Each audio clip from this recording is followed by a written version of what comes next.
Welcome back. It is 2025 and we are heading into a brand new year. We are going to take a quick look back at 2024 at the cyber highlights and the security highlights. We've got some physical stuff, some highlights that last year were a little bit crazy. A lot of us had some big excitement last year, a little bit too much excitement in some of our worlds. I have Dave Komendat and Jerome Pickett here to join us. They are incredible resources in our industry, and I thought they would be incredible voices for us to give us a little bit of insight into what they saw and have some really cool conversations. I think you guys will be really, really excited to hear what they have to say. So we'll just jump right in, guys. Tell me, what is the biggest things that you were surprised to hear about this year? Jerome, what did you see this year, this past 2024, that you were the most surprised to see? Well, coming from first a career in sports and entertainment and now in quick service restaurant, one of the things that I think surprised me the most is just the level of geopolitical issues and risks that we've had to manage over the year. First, it was the global election landscape. Of course, there were the many sort of issues with misinformation, disinformation, and malinformation that we had to figure out strategies to either validate or even remove. And then, of course, near the end of the year, we had a big shock and a surprise with the assassination of a CEO of a large company. So companies and executives focused on protection. Those were some of the big issues from this year. Absolutely. Dave, what about you? What stuck out mostly for you this year in 2024, this past year? I think, in addition to the items that Jerome mentioned, what really surprised me was the downward budget pressure on security leaders across the industry.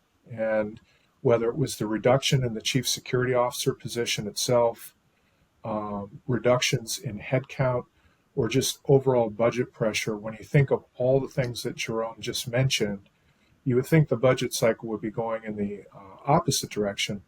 And that really wasn't the case. I know a lot of our colleagues out there felt some real pain last year.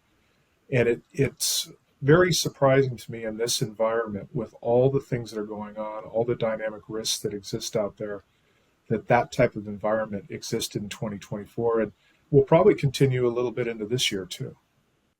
Yeah, I'd have to agree with that. And, the sad part for me was, to reference the CEO assassination that you mentioned, Jerome.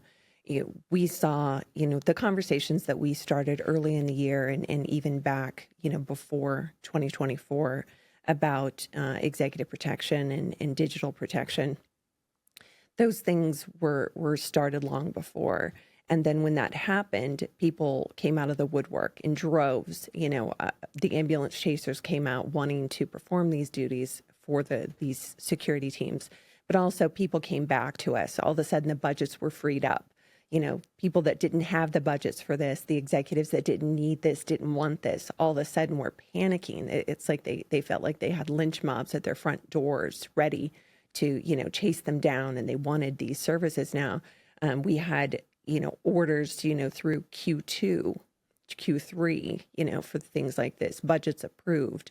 And I'm just really concerned and really hopeful that, people are being responsible with these budgets, that they're both, approving things for the right reasons, approving the initiatives for the long term, that they're being insightful, that they're not knee jerking, that they're also not saying yes today, but not no tomorrow. Like, are we being thoughtful? Are we planning ahead? Are we being strategic? Yes, it was important, in January. Yes, it's important today, but let's not overcompensate. And let's make sure that we're making good, thoughtful decisions about the protection and the budgets. And I think, in this moment where we have a little bit of executive panic and you do start to see the purse strings sort of being opened up a little bit, there is a responsibility that security executives have to have in having a thoughtful approach. There could be a lot of reasons that a non-security professional would think that you need to make investments and you need to make them now. But if you're really focused on your program you're focused on the elements of the program that provide success, you could actually be a little bit of a calming force in the boardroom. Yes, you might need some investment, but it actually might be a smarter strategy to educate on the policies and protocols, the processes that you have, how you're layering in intelligence with your physical advances. When you talk about the whole holistic picture, you can actually use this moment not just as a money grab, which could be an instinct that you want to have, but an opportunity to lead as a security leader. I think there are three different kind of scenarios out there for most companies. You've got that first tier of companies that have really thoughtful, well-developed executive protection programs. And really, when a moment like this occurs, it's just time to step back, to Jerome's point, re-educate their executive leadership team on the long-standing effective processes and program that they have in place.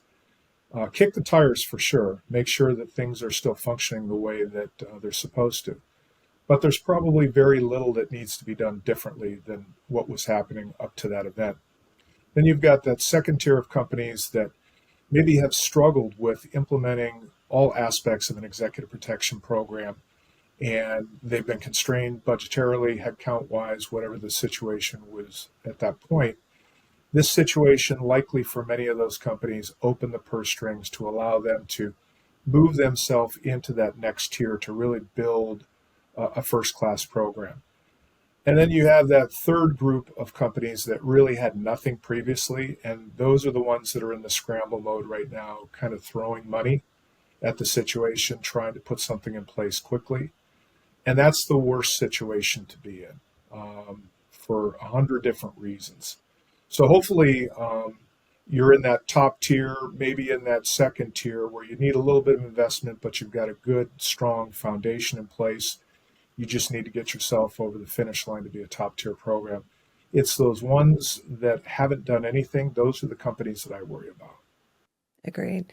You brought up 2 points that made me think of when you said those things. It's kind of like in cyber, right? You always find a budget right after a breach, right? There's no budget until there's a breach, and all of a sudden you've got unlimited budget. But you made me think that, that third tier that you mentioned, that's the time when you don't want to be looking for great resources and people you trust. This is I a think one of great the time. things, Go ahead. and I'd love to hear Jerome's thought on this. Sometimes CSOs are not great storytellers. I always used to tell my team when I was still at Boeing that not only was I the chief security officer, but I needed to be the chief marketing officer for our organization. I needed to be able to make sure that leaders understood the why. Why were we doing something? Why was it important? What kind of value were they getting from it? And so I think leaders like Jerome and others in the profession who can tell that story effectively to their leadership team, it makes such a difference. And those investments don't have to be pulled from them. They understand the why. They make the appropriate investment in the organization or the program. A lot of times when you aren't effective in being able to tell your story, that's when it's difficult to get the budget you need, because you've got a group of senior leaders who have not heard a compelling story. They've not heard facts or data to support your argument. And so therefore, like any other business unit in the company, they're not going to invest in something that they don't understand or believe is going to deliver a result. Yeah, you hit the nail right on the head. I think when a security executive is treating their program like it's a state secret and they're not sharing what they're doing, not just the value of what they're doing, what the investment dollars are going towards, when they're not sharing that with the organization, with key leaders, you're selling yourself short and you're selling your program short. I think at the same time, there's not a lot of confidence in what you're doing because of the lack of understanding. So what I've always found to be a helpful thing to do, not only in building new programs, but in deploying them, is you really have to have a strategy, right? You have a strategy for what you're deploying today. What are you sort of maturing to in the next, call it 6 to 18 months? If you had to put in a mitigation for one of your black swan events, what does that mitigation look like? Have that plan on a shelf socialize these plans often, so it doesn't feel as though you're grasping at straws when you have these key incidents that happen. I think, what security executives should always be doing is they shouldn't be amping up in the boardroom and in your senior leadership teams. You shouldn't be amping up the temperature. You should be that duck on the pond that above the water, it looks very serene and like, nicely swimming. Below the water, it's very frantic. If you have plans parked on a shelf, if you have a short, medium, and long-term strategy, and then you have put thought into the program you're deploying, these situations that occur could be an opportunity for you to again talk about your program and what you have in place, reassure your executives more so than ask for lots of money to throw at a problem that perhaps you don't have a good solution for. And again, back to your resources, right? This isn't the time to let the ambulance chasers try to sell you something. This isn't the time for you to be frantically, reaching out and saying, oh my gosh, what do I need? What should I do? Who do I go to? This is the time that you go to your trusted networks, right? At your ASIS, your Board of Executive Protection Professionals, all of these great, OSAC and ISMA, and all of these great resources to say, who can I trust? Who do I need to bring in to help support me in these moments? And that's why those organizations are so valuable and so important to help people know who they can lean on and who they can trust in these moments. I think one of the things, if we're looking back at a highlight from this year, is just that collaboration across leaders in the security space, the ability to be able to, within minutes, benchmark across 10, 15, 20 different companies, and also understand what's happening, what pressures they're facing, because you're going to face them too. If not yet, you will soon. So to be able to understand what's happening and to calibrate what your approach is to other approaches, I can't think of a better resource than the other executives across the security landscape to lean on. I think to Jerome's point, it's one of the things that I think the chief security officer community does exceptionally well and probably makes us a little bit unique within the spectrum of professions is our ability to quickly come together, regardless of how competitive our companies might be. Within the security space, we don't compete. We share information as openly and as transparently as we possibly can. And to Jerome's point, it's very powerful when you're able to sit down with the C-suite within really minutes, in some cases, after a major event like this, and be able to go through a list of, the Fortune 25 that you just happened to be on the phone with in 40 minutes earlier, and you have a very good basis of understanding of, we're ahead of the power curve on this. We think we're well positioned. We seem to be lagging a little bit. Other people are being more aggressive in this space. My recommendation is we do so also. Having that ability to kind of rattle off the who's who of the Fortune 50 or Fortune 100, and to be able to show that you've got that kind of connectivity and that reach as a chief security officer just goes to really, again, going back to what Jerome said earlier, instilling confidence in your program and your team. You have the ability to quickly assimilate what's going on, find out what everybody else is doing to mitigate that risk, and then implement your own response. Agreed. So as we're looking at 2025, we're here. It's rapidly approaching. You all know, everyone knows that I'm a big proponent of convergence. We're not able to keep these things segmented. When we looked at the CEO assassination, there was a lot of threat chatter on the open source and dark web about threats and all of these things. I tell my executives often when I debrief them for their executive digital protection and their threat monitoring that it's easy to forget that when you're surrounded by people that are on your payroll, that everyone loves you, that you're handsome and that you are dearly adored. But when you think about the rest of the world, it's not always the case. So when we start thinking about venturing out into the world and having executive protection or refusing executive protection. When we start thinking about just navigating the space and looking at that, convergence becomes really, really important. So as we're looking at deep fakes, as we're looking at executive protection, as we're looking at all of these things where the digital and the physical worlds collide, how are you all approaching your guidance to both your corporations as well as your contacts, your clients, your friends in the industry? How are you approaching 2025 in a way that maybe you didn't approach 2024 or prior years? I'll start with Jerome. Yeah, I think, one of the things I always talk to my team about, and I think it's true, and it should be true with every security professional that is leading a big organization or even small, is that the security function is connective tissue for the organization. It is not a siloed function. You have to be collaborative, whether it is in cyber, whether it is in public relations or communications, whether it is in philanthropy or any of these other arms. You as a security professional really has to be integrated in all of these functions, because for any incident that a brand is going to be impacted by, there are a lot of different threads or different functions that come to bear. There's going to be statements that need to be made.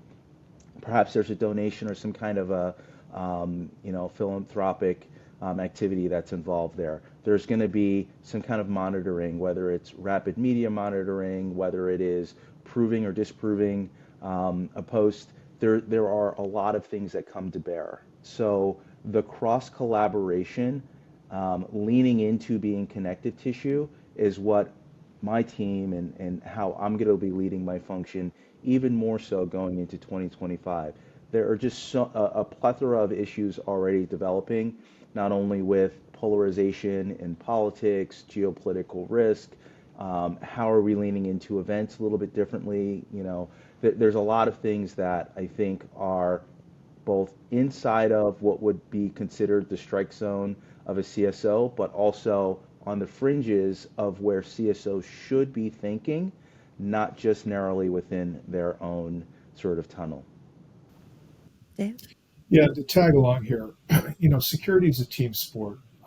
No security organization that I'm aware of has all the resources and tools that they need to do their job. So they need to partner within the broader organization, build those relationships, because there are other parts of the company's infrastructure that has some great capabilities too.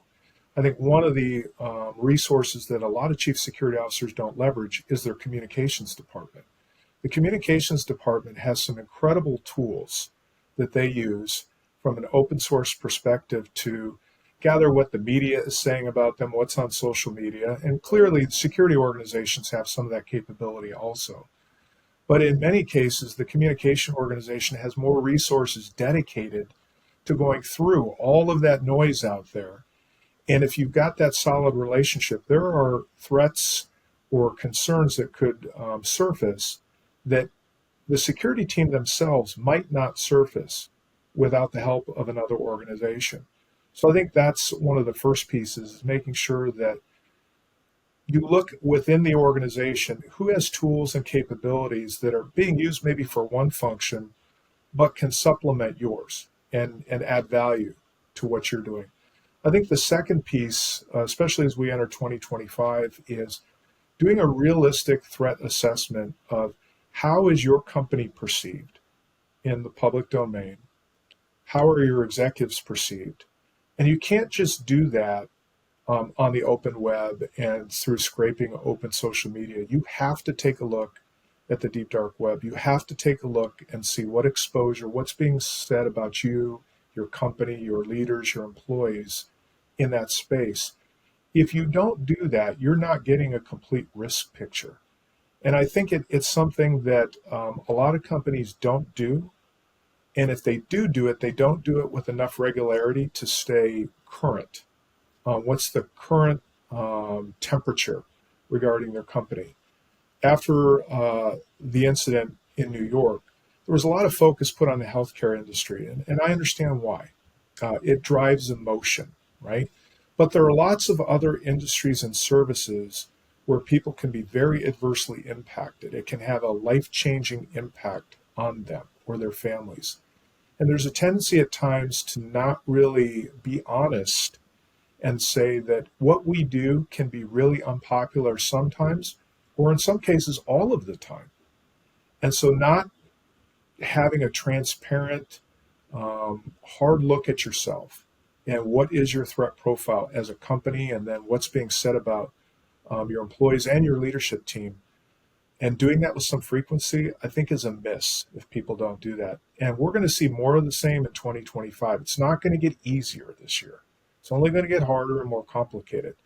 So I think it's important that people do take the time, especially early in the year, and go through that process again and make sure they feel like they have a current understanding of what's going on, what's being directed towards them and their team. And I that threat agree. profile, it changes all the time, right? It changes with global conflicts. It changes with administration changeover. It changes with activism, risk. Like there are so many dynamics that change that. So, for companies to do, there's no one and done on assessing what your risk profile is. You should be consistently and constantly reassessing if anything has changed. And if it's changed, what are we doing to mitigate that change? Right. It to your point, it used to be about assessing. Now it's about ongoing monitoring, right? And used to, you could pick a side. It was very clear that one side was favorable and another side was not favorable. Now you've got very clearly polarized sides where they're, no matter what you choose, you're going to upset someone, right? And then, to Dave's earlier point with the dark web monitoring, not all monitoring is created equally. And I know that there's a lot of stigma and a lot of mystery around the dark web. A lot of people don't understand dark web. So when you say dark web, it's like, ooh, somebody's looking there, right? Like it's bad guys, dark web. And a lot of people think if we have someone subscribing to a dark web feed, that's good enough, right? We've got a team, we've got a subscription, we're good. And that's not necessarily the case. We talk to a lot of teams that subscribe to dark web feeds, and I ask them, how long have you been subscribing? What kinds of feeds are you subscribing to? What types of extremist groups have you infiltrated? When have you, been a part of those? Climate groups, are you part of those? So we look at things like that. I know that we have spent a lot of time infiltrating certain types of groups. So if you haven't done the work and gotten into certain types of closed-knit communities, you're not really going to benefit fully from certain subscriptions, and there's a difference between subscribing to a software and using a service. And a software is one thing, but a service is a very different thing. A service is going to constantly upgrade itself. A software is only what it is. It's going to be the best thing one day, and in 6 months later, it's last year's, hot commodity. So you really have to know what you're doing, and you really have to stay on top of these things. And so that's, the disadvantage of not really fully understanding the technologies and not fully understanding what you're doing when it comes to staying on top of this monitoring process. And that's where, again, we go back to how well do you know your monitoring feeds? How well do you know your intel? How well do you know your resources?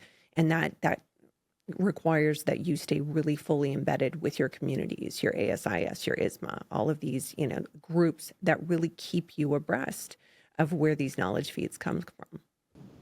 I think the other area that people need to look at a little bit more closely, and it's not a new area, but it has a tendency to get forgotten about sometimes, is when you see all these external threats, you have a tendency sometimes to forget about what's going on internally. And so that persistent monitoring, not only does it have to happen externally, looking at that, all the threats coming in over the horizon, but you've still got to have a very solid program internally. We all have employees that have issues at times, and not having the capability to understand when someone may need help They have suicidal ideation. Maybe they're visiting websites that are associated with self-radicalization. They're on hate sites, things of that sort. Those employees pose risk. And to not understand what's going on in that space and then being able to, when appropriate and in a timely manner, provide help to those employees who need help or potentially change the course of action of an employee that's clearly going down a path of risk. I think sometimes that gets forgotten about. And it's amazing when you go and sit down and talk about insider threat sometimes what it means to some people. Some people, it's a very narrow focus. It's all about information protection. Other people, it's focused in different spaces. I think it needs to have a broad focus where you're looking at all the different types of threats and risks that an employee can pose. And sure, some of that is stealing proprietary information, but there are lots of other things that that employee can do that can have a very adverse impact within the workplace. So it's if you're going to look at risk, you got to do it all encompassing, and it's internal and external, and you can't shortchange one or the other. You got to do them both equally well. You mentioned, that the insider threat, the New Orleans attacker mentioned having ideations of wanting to hurt his family. If there had been signs in his workplace and people that knew him, and there had been any kinds of red flags in that kind of situation, there may have been different types of safety guards potentially that could have flagged in that situation as well. Again, I'm a big fan of monitoring. I think everyone knows that. I think there are lots of opportunities to step in and to your point, Dave, offer help before something escalates to a situation that's, really detrimental to a lot of people.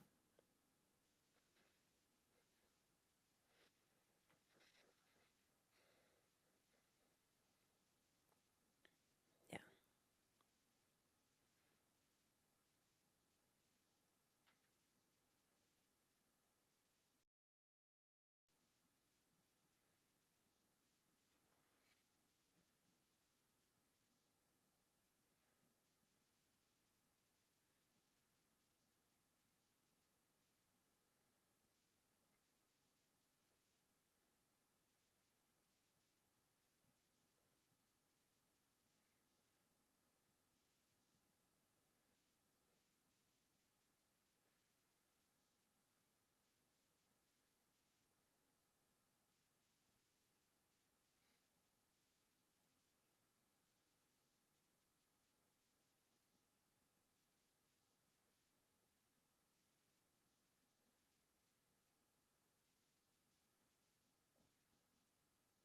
sure.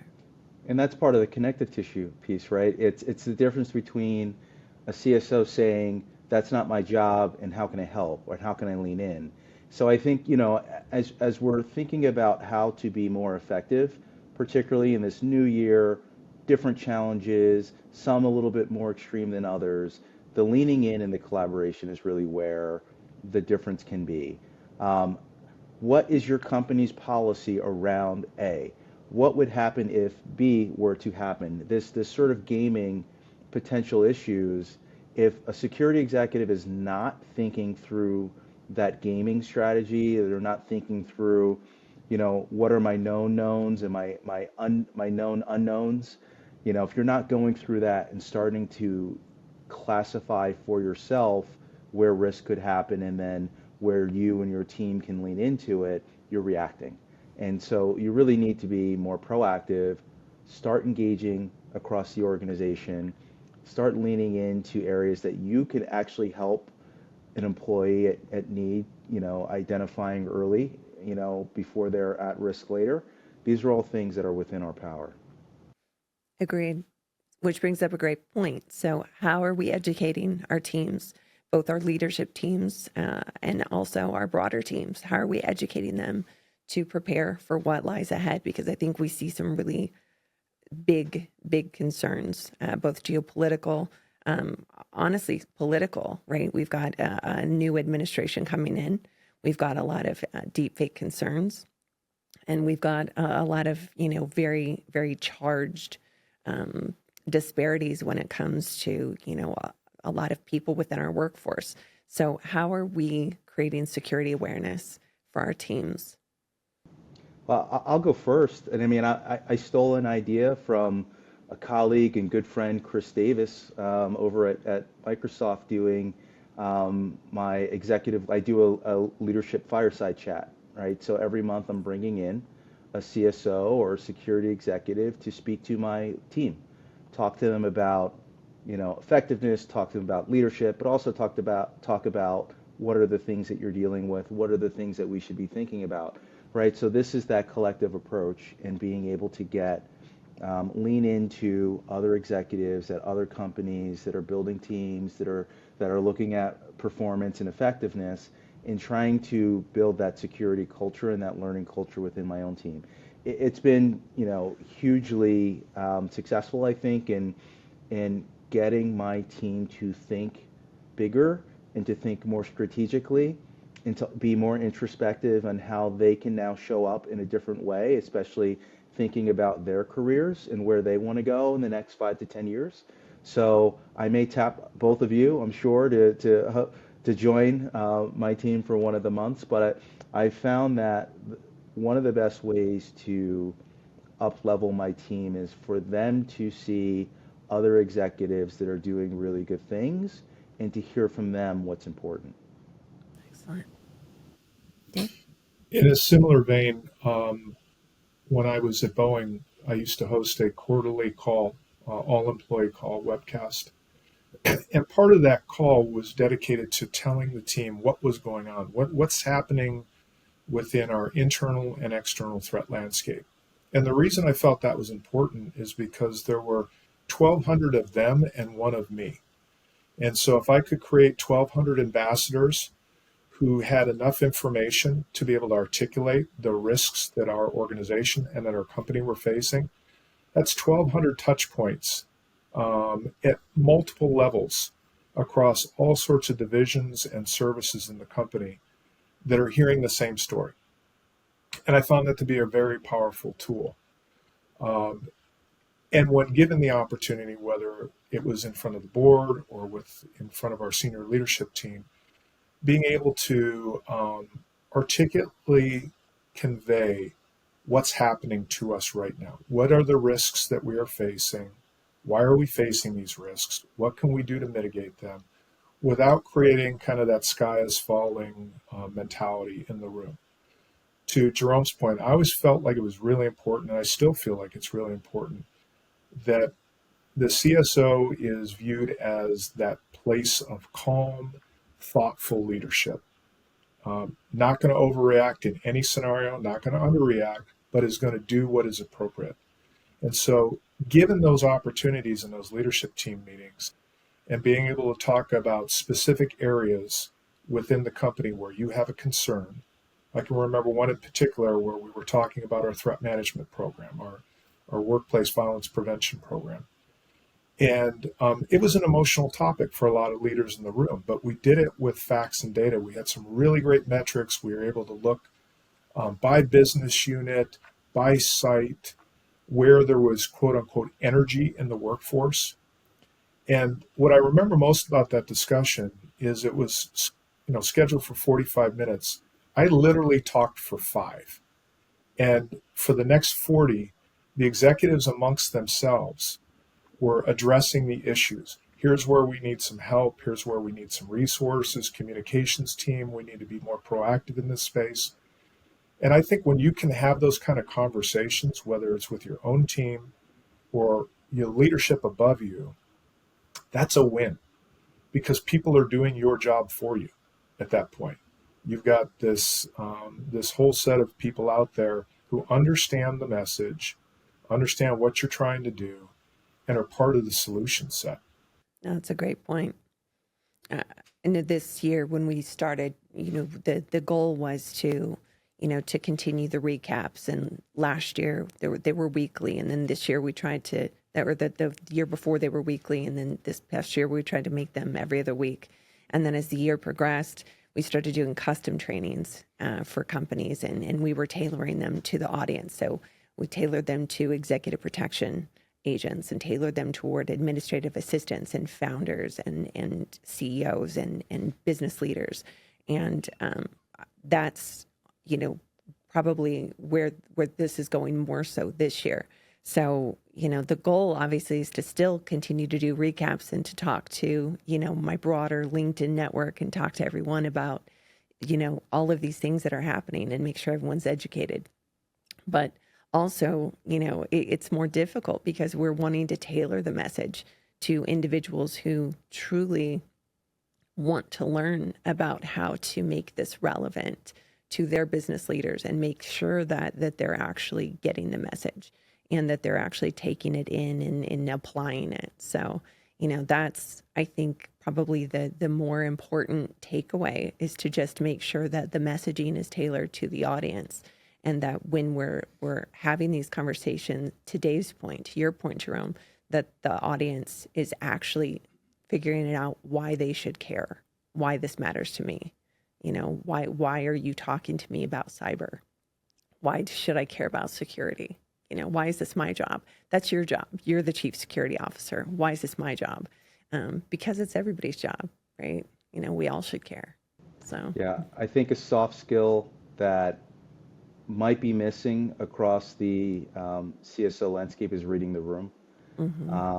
Just understanding, okay, I came in with a talking point and I came in with the script, but the executives are thinking about something else, or their focus is somewhere else, or what I'm saying is not necessarily landing. Let me think about how to relate it to someone who doesn't live in my shoes and understands my jargon, right? So reading the room, it's the amount of times that I've heard also from our executives when before we hire key roles and we're sort of, if this role is going to interact with another business unit, and we're talking with the leaders there to see how we can add value and to try to find the right person.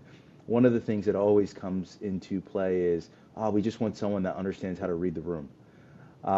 So it's a soft skill, and I think, in law enforcement, you might build that skill if you're an investigator, but you might not necessarily build that skill if you're working in other areas, like in government or in policing. So making a real effort to build your tool set of skills, making yourself a bit uncomfortable and learning other aspects of the business, learning about economics and finance and negotiation and marketing and all these other areas that you've never been exposed to, helps as a security executive, you being able to read the room and tailor your message to that room.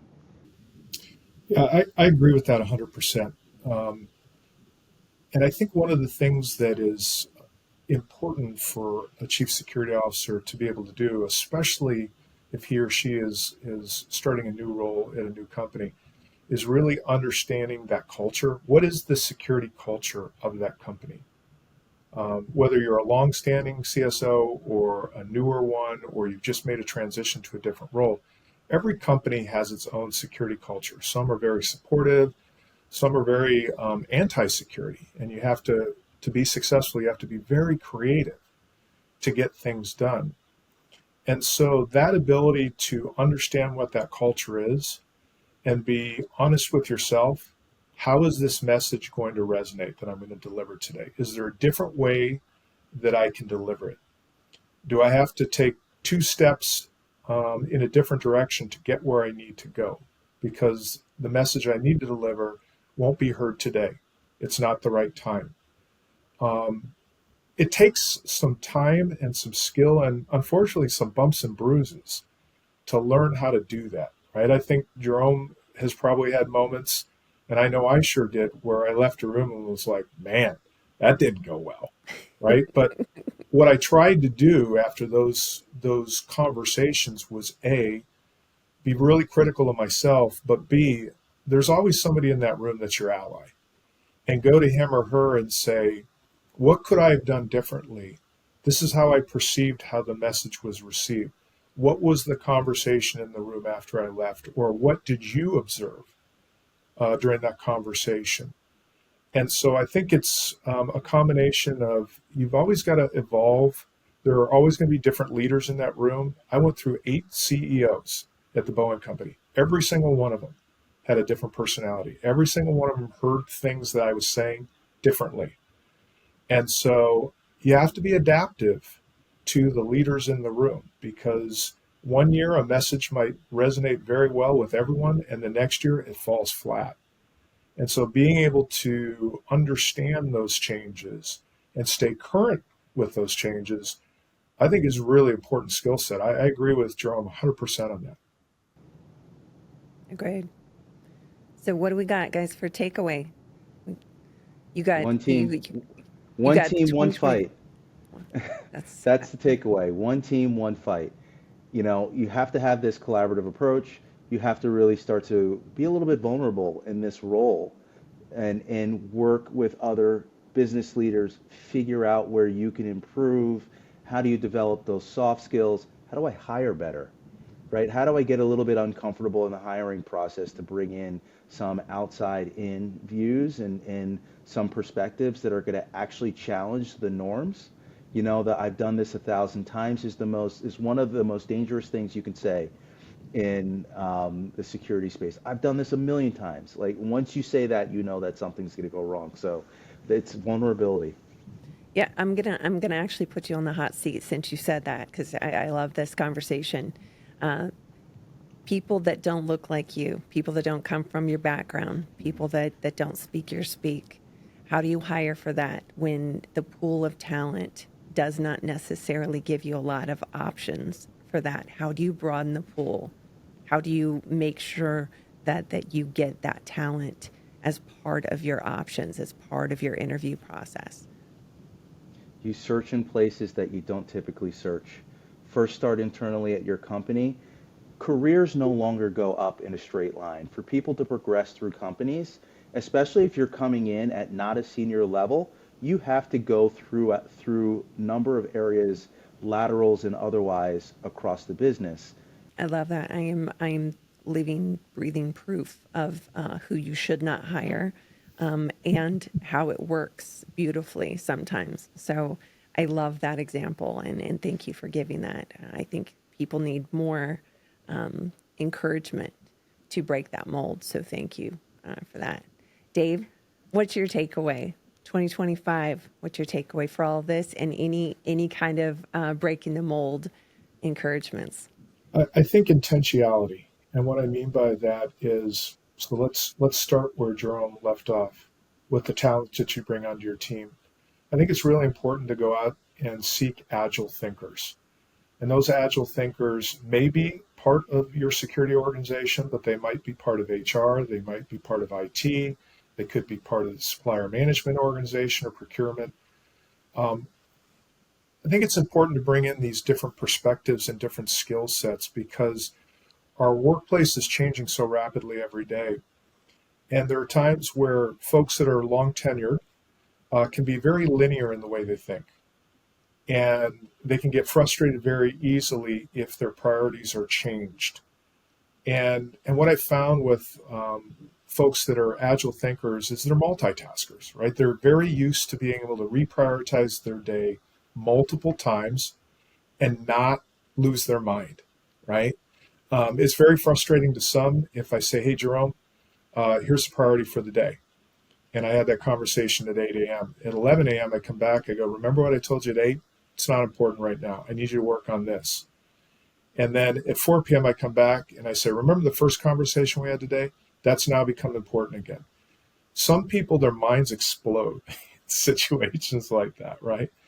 And so being able to find a workforce with all the things that happen every day that you could be faced with that don't vapor lock in those situations, I think is really important. And it's being intentional about going out and finding those people. And to Jerome's point, you go find them where you don't normally look. And you have to have an open mind to doing that. And you have to say, I'm going to intentionally go out of my way, and I'm going to look in places, and I might strike out. Or I might find 3 first-round draft choices that I never would have found if I didn't take some time to go do this. So I think that's the first thing. I think that's really important as we go into 2025. I think the next piece is be prepared for the unexpected, because I think this is just going to be a year that is going to be very similar to 2024. There are going to be some things that are probably very impactful from a security perspective. We can't predict exactly what those will be. We can have some thoughts. And it goes back to what Jerome said. I think the other thing that is important is for security leaders several times a year to pull their teams together and talk about the what ifs. What if this happened? What would we do? What if that happened? And you're always going to get that, well, that would never happen, right? Well, how many times last year did we see something that happened? What did we just see in the last 2 days that people said, well, that won't happen, but it did? So I think it's really important to have those kind of intentional discussions again, where you challenge each other's thought process. And when you say, well, that will never happen, I would argue it could, and here's how it could happen. So let's think about, what would we do in a scenario like this? Or what could we do to prevent it from happening to us? So just really having that mindset that this is going to be a challenging year. We're going to have unexpected things occur. And what can we do right now, right today, to prepare ourselves for something that's going to happen in June or October or December 31st of this year? And the more times you have those discussions, when they do happen, the more calm you are, the better prepared your team is. You've already had the discussions with leadership, so they have confidence that, wow, this was a big deal, but Jerome's got it under control, or Stefanie's got it under control. Because, we kind of talked about this, that something like this might occur. We talked about that in March. So I know that they're in good shape. I'm just going to make sure they have the resources that they need. I think that's what folks need to be doing. Great points, guys. I so appreciate you both. I appreciate you taking the time, your wisdom, for sharing all of this, for always making time for me. Guys, thank you so much for making it. I appreciate it. Happy New Year. Happy New Year. Pleasure to have spent the time with one of the most respected colleagues that I know, in Jerome and Stefanie. It's always a pleasure to spend time with you. Happy New Year. Happy New Year. Thanks for having us.